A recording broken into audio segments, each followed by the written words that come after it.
Hey, this is Mark Watch for MTC Media here at Xfinity Center as Maryland plays Nebraska at 4:30.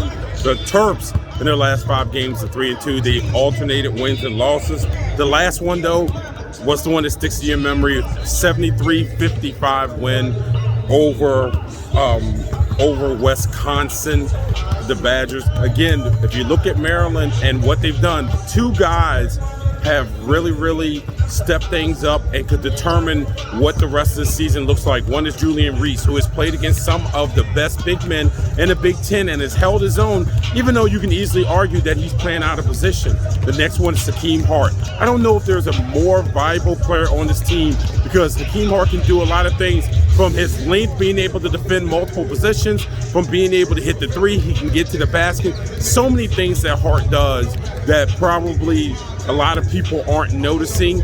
In any other spot, maybe at a different school, he would be a bigger name. But here at Maryland, he is one of those keys that probably doesn't get enough attention. Also, for keys to today, Jameer Young. Again, when he touches the paint and he can be reduced to being just a scorer, he is a much better player for Maryland today. Hit with the 2 feet in the paint and be a primary scorer, and he should have a big game. Second, we've already talked about Julian Reese.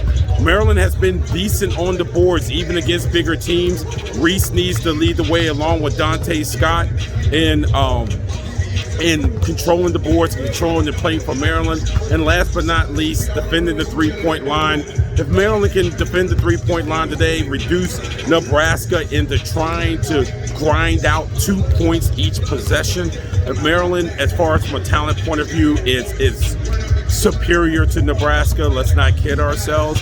Unless Nebraska can get hot from that 3-point line and make this game and muck it up and make it into something where Maryland gets out of kilter, it should be a win for the Terps today. I don't want to say an easy way, a win for the Terps today. So it's also defending the 3-point line, because a lot of times the 3-point line is the great equalizer when you have more talent than your opponent. So again, 4:30 tip-off here at Xfinity Center.